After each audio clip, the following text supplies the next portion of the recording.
good evening, and welcome.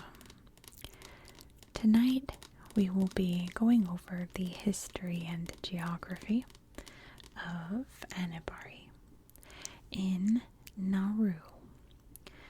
If this is your first Nauru video with me, welcome.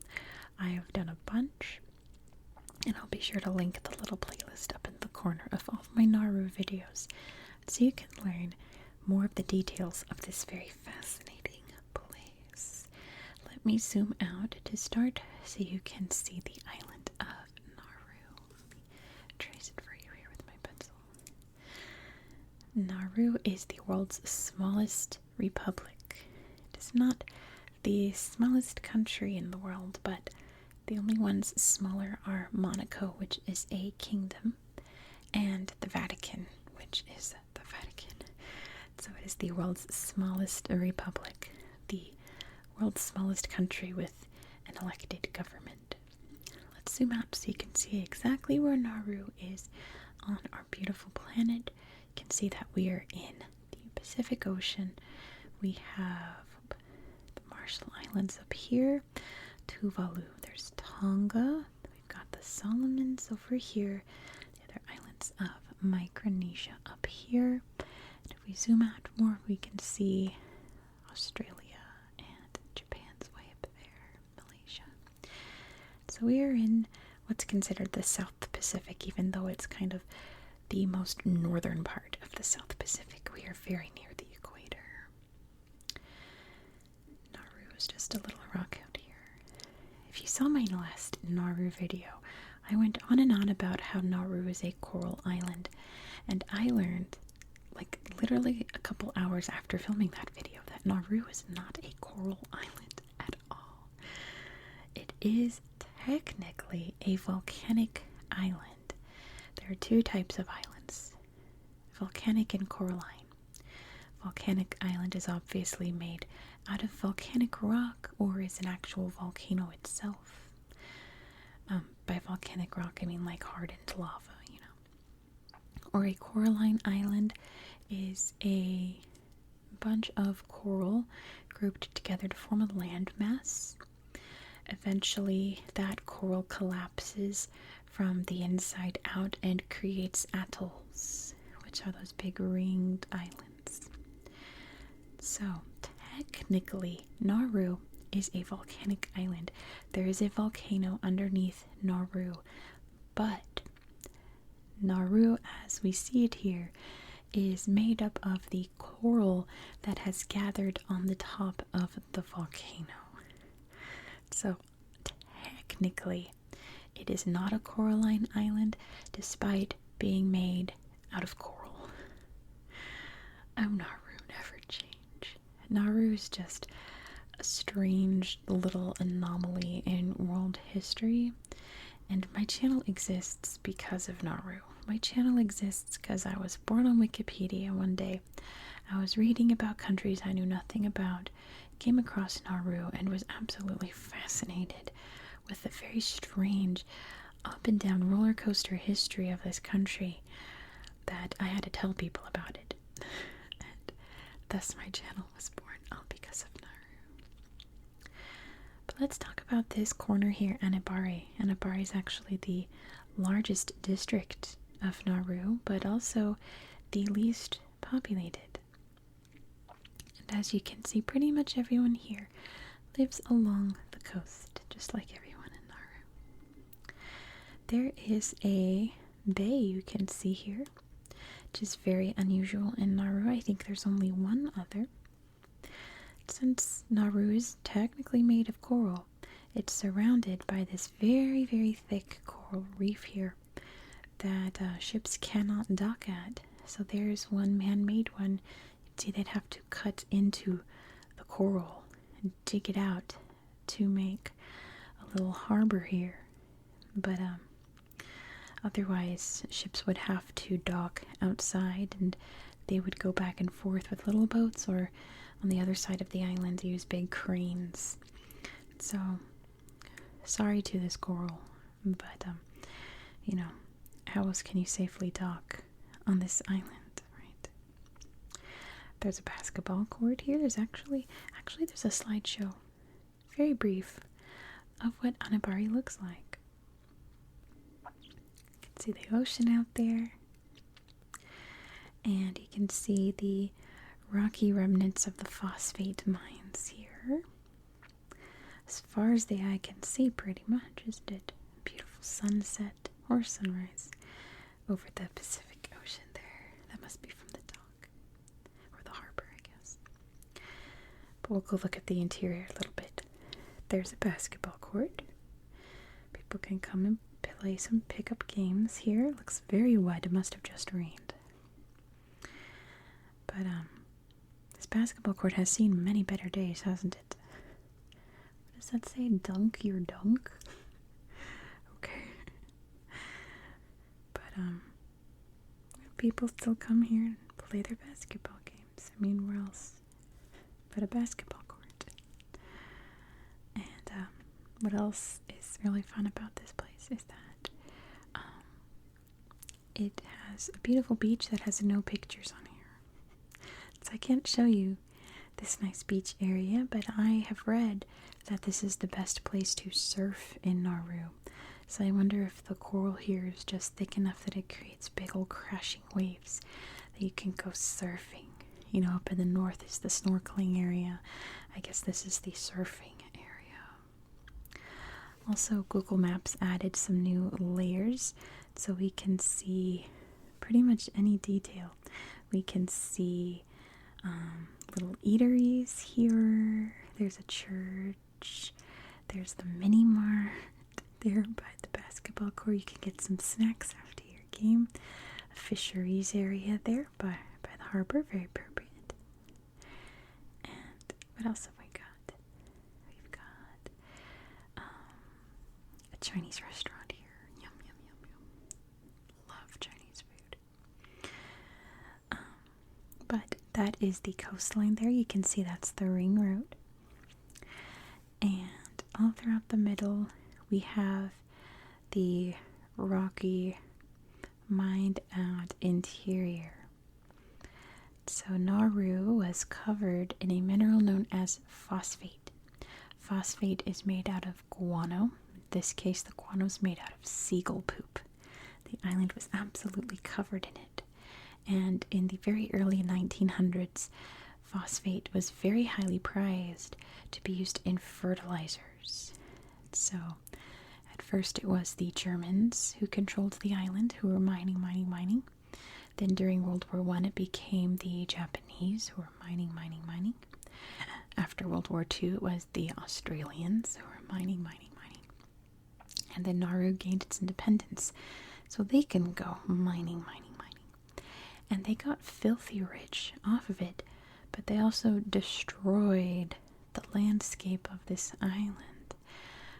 One of the interesting things about Anibare is that there are still some patches where things are growing, which is pretty rare in Nauru.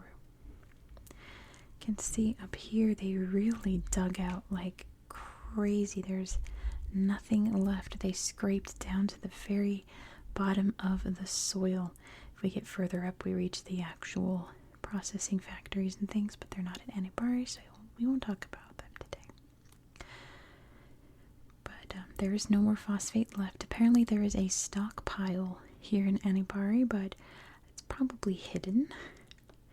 Or maybe it's in this building here, I'm not sure. But yeah, all of the natural phosphate has been completely mined out. And Nauru is now not nearly as rich as it used to be. But look at this. There's a scary cave here. The Meneng Cave. It's absolutely terrifying. It looks like some terrifying horror movie with Doug Jones as the monster is about to pop out. And it's very scary. But pretty neat, isn't it? There's a cool cave you can explore. Not me. I will never go in there. But if you want to, you can, I suppose. So yeah, the reason that people live on the ring road here along the coastline is that you cannot live here.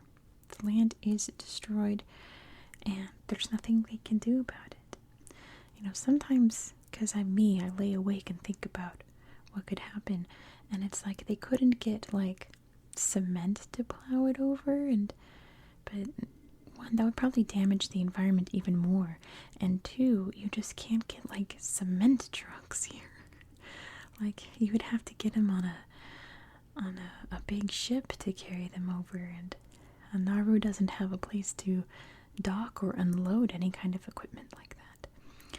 So it just kind of is what it is. It's what happens when you put greed over the environment, right? It is an example to the rest of the world that if you do not take care of your environment, you're going to lose your beautiful, beautiful home here.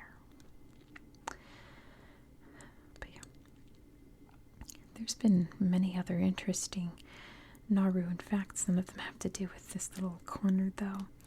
So you're gonna have to check out my other videos to learn more. I thought that the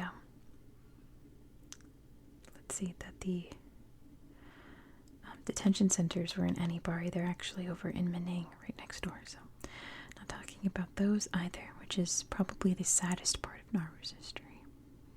Thankfully, we're not. There's another one over here too, also not in Anibare.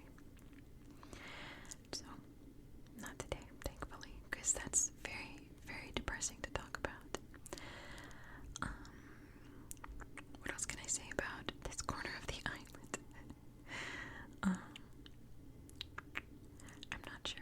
Other than apparently you can go surfing here, you can play some basketball, you can go to the mini mart and get some snacks. There's no pictures of this mini mart. There's other Ikigu marts over like in Yarn that you can see pictures of. But let's see. Oh, wow! Look at this burger.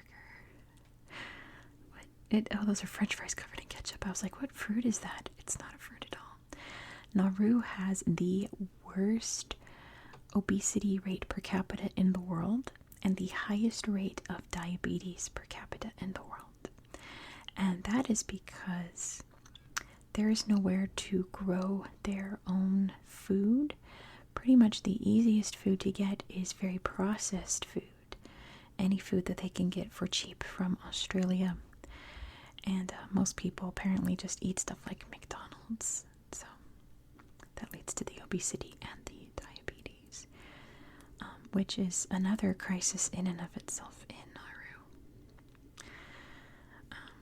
But I don't know. A part of me just wants to come visit Nauru so I can chill by the ocean and eat McDonald's every day. Oh, that's so bad. But I mean, kind of goals in a way, right? Just for a few days. Although, I mean, that's these people's entire lives, right? Kind of sad to think about. There's also apparently a very nice hotel here in Anibare, but I can't find it on Google Earth. They got pizza. Yum. See, I'd have a great vacation here. Just eating junk food by the ocean. I mean, there's better vacations. Nauru is one of the least visited places in the world. So they don't really have, oh my gosh, look at that shrimp cocktail. They don't really have any kind of tourism at all, but they gladly welcome visitors when they do come. Look at that. Yum. Oh, pizza. What is that? Is that bacon? Delicious. A little smoothie, it looks like, maybe. Playing some, oh, that's a cake. They're cutting a cake for a big 3. I wonder if it's like the 3rd anniversary of the restaurant. Oh, we got some raw fish there, it looks like. Some sandwiches. That doesn't look half bad. Yeah, very cool. They got steak. They got schnitzel. Maybe left over from the German heritage. And bolognese. Tomato pasta. Can't beat that. Specials tuna. Look nice. Can't be all that bad. I don't know, there's just something about Nauru that I find absolutely fascinating. And according to your comments, you guys find it fascinating too, and that makes me very happy. But I'm going to end it there. Let's see if there's anything at the Chinese restaurant. There is.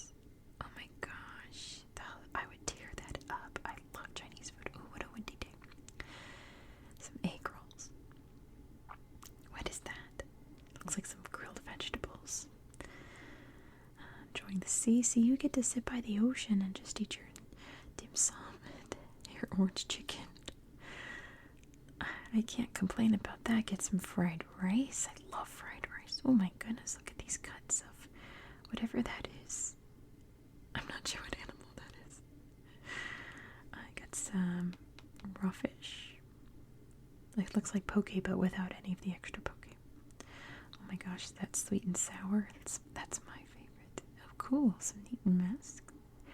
Drink some water in your wine glasses and enjoy the weather. I'm all for it. I would not complain if I got a trip to Nauru. There's no Nauru tourism board, but if anything resembles it, hit me up. I'll gladly come. So I'm going to end it there for tonight. Thank you so much for watching. If you enjoyed this style of content, please consider subscribing. I promise I don't just look at little restaurants and things. We go over the history. If you subscribe, you're going to see tomorrow's video about Turkey, where I'm going to show you some fascinating places, some ancient, some new, historic, and just simply beautiful places in the capital city of Turkey. So be sure to subscribe so you won't miss out. I hope that you found this video relaxing and educational.